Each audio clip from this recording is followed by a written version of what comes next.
Halo semua, di video kali ini saya akan membahas LQ45 versus SP500 Syariah. Mana yang lebih baik? LQ45 itu kalau kita baca di Bursa Efek Indonesia, itu adalah kumpulan 45 saham dengan kinerja fundamental yang baik menurut IDX ya. Jadi baiknya kan relatif ya, tapi menurut IDX mereka baik. Dan memiliki transaksi yang liquid berdasarkan penilaian dari Bursa Efek Indonesia. Jadi liquid dan baiknya adalah menurut si Bursa Efek. Nah, um, meski kurang tepat ya menurut saya sih, tapi secara umum saham dalam LQ45 itu dipersepsikan sebagai saham blue chip. Blue chip, kenapa sih blue chip itu seolah-olah seperti saham yang bagus gitu? Jadi sebetulnya itu awal mulanya dari kasino Bapak Ibu. Jadi di Amerika dulu kalau orang judi ya kan pakai chip-chip yang kasino. Nah, eh, yang warnanya biru itu biasanya yang nominalnya gede-gede gitu. Mungkin $500, $1.000. Tapi kalau yang kecil-kecil $1-2 itu yang warnanya bukan biru. Jadi ketika orang membeli saham yang perusahaannya besar atau yang nominalnya besar, mereka menyebutnya sebagai blue chip. Nah, sampai sekarang ke bawah-bawah, ya saham bagus itu saham blue chip. Kalau dalam bahasa Mandarin juga disebut lan chouku. Ya, lan chouku itu kurang lebih sama dengan blue chip lah. Lan itu biru gitu ya. Nah, Chouma itu chip gitu. Ku itu saham gitu. Nah, jadi blue chip seperti itu. Nah, bagaimana kinerja LQ45 dibandingkan dengan S&P 500 Syariah? Kenapa S&P 500 Syariah? Kenapa bukan SP 500? Bukankah tidak sebanding juga? SP 500 kan tuh kayak IHSG.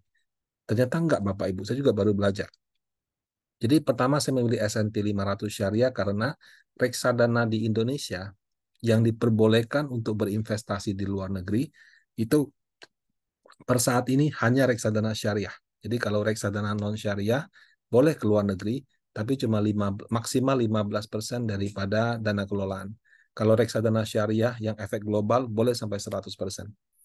Nah, untuk itu kalau kita mau bandingkan yang kita boleh invest, kita tuh reksadana ya, boleh invest, itu SP500 syariah daripada SP500.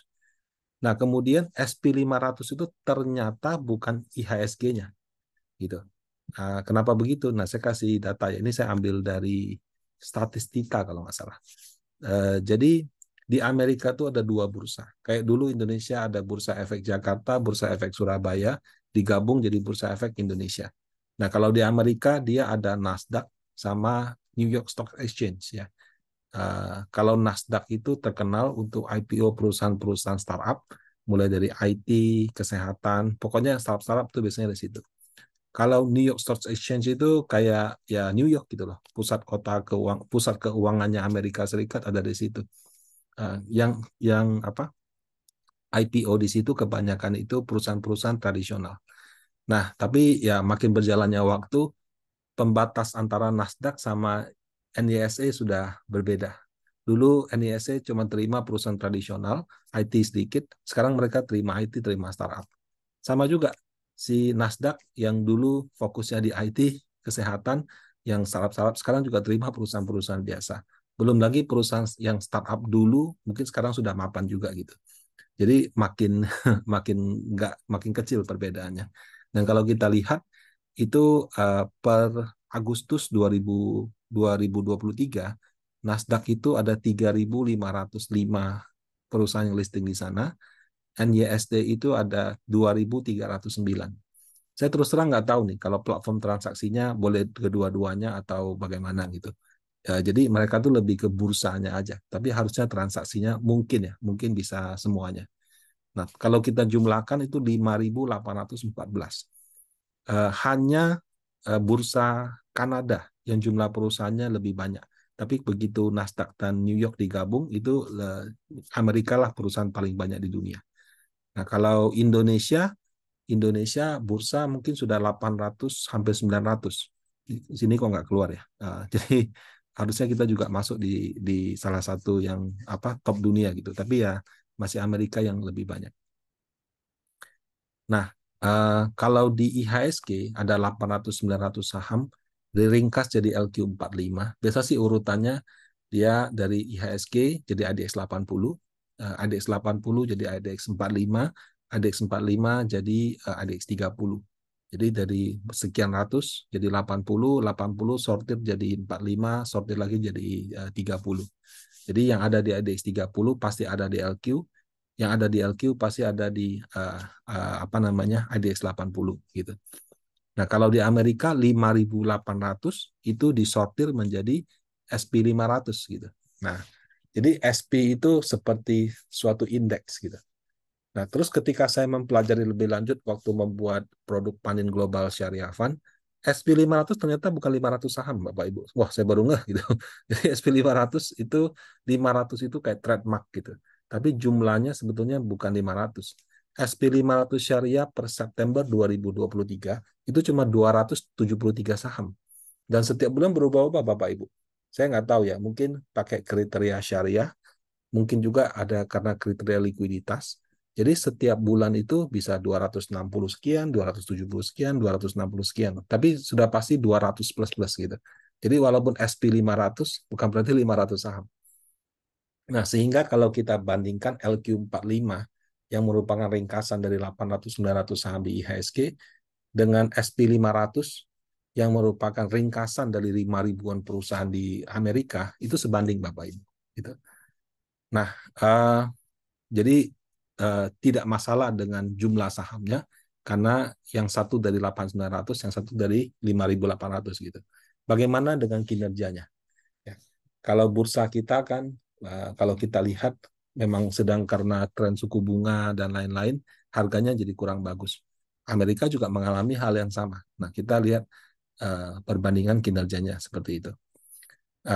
Efek daripada kenaikan suku bunga itu memang kemana-mana, Bapak Ibu. Asing net sell di saham dan obligasi, rupiah melemah terhadap USD, ya saham yang turun nggak cuma Indonesia, Asia juga turun, Amerika Serikat juga turun. Kalau orang bilang dana asing keluar, balik ke US, apakah berarti sahamnya naik? Belum tentu. Bedakan antara uh, apa asing beli, asing jual dengan harga naik, harga turun. Logikanya kalau banyak orang beli, harga naik, tapi tidak selalu. Ya. Kan kalau orang mau beli kan pas harganya lagi turun, kalau lagi naik kejar terus kan tidak semua orang FOMO. Ya. Investor-investor yang profesional biasanya justru belinya pas lagi turun. Jadi kalau turun banyak orang beli tidak berarti harganya naik gitu.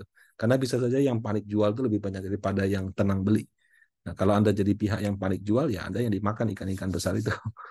Nah, um, jadi tidak selalu yang namanya asing kembali ke negaranya terus harga saham, harga obligasinya naik. Bisa saja waktu dia kembali memang dia ada peluang lebih bagus seperti itu.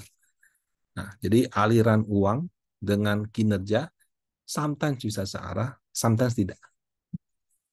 Nah, kalau kinerjanya bagaimana? Nah, ini saya ambil dari website RTI dan juga saya ambil dari websitenya SP500 Global ya. Jadi Anda bisa ke website SP Global. Nah, ini saya ambil data year to date 2023. Ini saya juga ambil year to date sampai September 2023. Nah, gejolak suku bunga turun tuh gejolak bunga naik itu kira-kira di sini. Jadi LQ45 sudah jatuh. Nah, sama waktu ada gejolak suku bunga, SP500 juga jatuh. Tapi LQ45-nya belum rebound, ininya sudah rebound. Ya, kebetulan ya, ini kan cuma mengamati satu set data yang sifatnya sangat pendek. Year to date itu LQ45 0%, pas. Saya ambil tanggal 16 Oktober. Per 16 Oktober juga, year to date itu SP500 Syariah untung 21%. Jadi tahun ini SP500 Syariah itu mengalahkan LQ45 telak sekali, 21%. Ya, kalau Anda beli saham Indonesia yang blue chip 0% nggak naik nggak turun, Anda beli saham syariah blue chip di Amerika naik 21%. Luar biasa. Nah, kemudian kita lihat lagi kinerja yang jangka panjang ya. Tadi kan lihat kinerja yang jangka pendek. Kalau kinerja yang jangka panjang ini juga bisa dilihat dari di RTI ya. Dia kan ada year to date, Ada 1Y artinya 1 tahun, 3Y 3 tahun, 5Y 5 tahun. Nah, karena yang terpanjang 5Y, anggap saja jangka menengah panjangnya 5 tahun. 5 tahun ternyata LQ45 minus 1,65%. Ya. Jadi LQ45 5 tahun ya minus 1,65%. Ternyata setelah 5 tahun LQ45 juga masih belum positif. Kalau ditanya kenapa Pak? Ya ada hal teknis lah ya. Ada tahun-tahun di mana gara-gara Goto sama Bukalapak tarik dia turun. Ada juga tahun-tahun di mana memang saham blue chip nggak kemana-mana. Pada waktu itu kalau nggak salah tahun 2021 atau 22 di mana yang naik itu saham gorengan semua. 2021 sehingga saham blue chip nggak kemana-mana. Nah itu yang menyebabkan kinerjanya ketinggalan seperti itu. Nah kalau 5 tahun LQ45 agak mengecewakan. Bagaimana dengan SP500 syariah? Nah kalau ini saya ambil dari websitenya SB Global juga. SP500 syariah itu 5 tahunnya 11,8%. Wah nggak tinggi ya Pak. Tapi jangan salah, kalau di luar negeri mereka menggunakan basis annualized, artinya semuanya disetahunkan. Jadi data yang lebih dari 1 tahun, mereka akan setahunkan. Jadi kalau dia bicara 5 tahun 11,8% annualized, itu artinya sama dengan 11,8% per tahun selama 5 tahun. Kan naik turun Pak. Ya, jadi dia kasih analogi, kalau misalnya kamu pegang 5 tahun yang lalu, itu setara kamu dapat deposito 11,8, misalnya 100 juta. Jadi 111 juta 800 ribu. Nanti bunga sama pokoknya ditaruh lagi, dapat bunga lagi 11,8. Jadi ada bunga berbunganya. Nah, bunga berbunga dari 11,8% selama 5 tahun itu setara dengan hampir 74,67%. Jadi LQ45 5 tahun 0%, minus 1%, sorry. SP500 syariah 5 tahun 74%.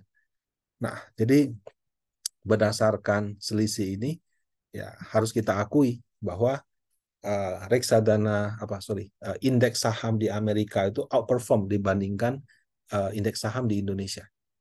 Betul, kinerja masa lalu tidak bisa menjadi acuan akan terulang, ya.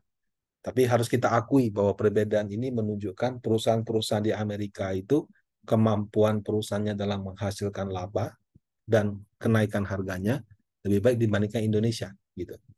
Nah, sehingga dalam konteks diversifikasi, apabila Bapak atau Ibu punya dana investasi, ya kalau menurut saya sih di atas 1 miliar atau di atas 500 juta dan semuanya dan itu ada di reksadana saham Indonesia, maka perlu mempertimbangkan saham US yang sebagai diversifikasi. Kenapa? Karena pada saat saham Indonesia turun, kayak kemarin, bunga naik, saham Indonesia turun, saham US sudah turun, tapi US sudah rebound, Indonesia belum. Gitu. Jadi akan ada situasi-situasi seperti ini. Memang itu bukan suatu jaminan, bisa juga turun bareng-bareng, tapi 5 tahun juga sudah kelihatan. LQ45 nggak naik, kemudian SP500 syariah naik.